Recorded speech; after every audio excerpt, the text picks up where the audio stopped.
వాడపల్లి క్షేత్రానికి సంబంధించిన స్థలపురాణం ప్రకారం ద్వాపరయుగం ముగిసి కలియుగం ప్రారంభమైన తర్వాత ప్రజలు ధర్మమార్గం నుండి దూరమవుతున్నారని చూసి దేవతలు నారద మహర్షి ద్వారా శ్రీ మహావిష్ణువును ప్రార్థించారు. అప్పుడు శ్రీమహావిష్ణువు ఇలా వరమిచ్చారని చెబుతారు.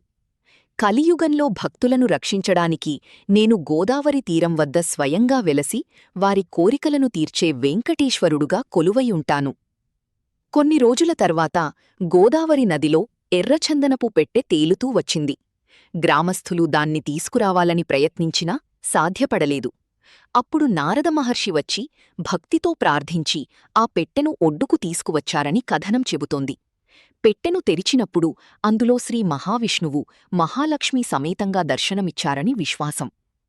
నారద మహర్షి స్వామివారిని అక్కడే ప్రతిష్ఠించి పాపాలను నశింపజేసేవాడు అనే అర్థంతో వెంకటేశ్వరుడు అనే నామంతో పూజలు ప్రారంభించారని స్థానిక స్థలపురాణం చెబుతోంది.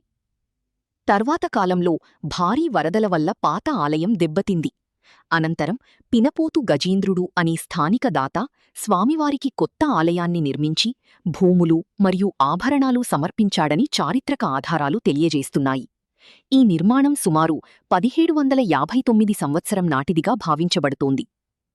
ఈ క్షేత్రంలో స్వామివారు ఎర్రచందనంతో చేసిన విగ్రహ రూపంలో దర్శనమివ్వడం విశేషం.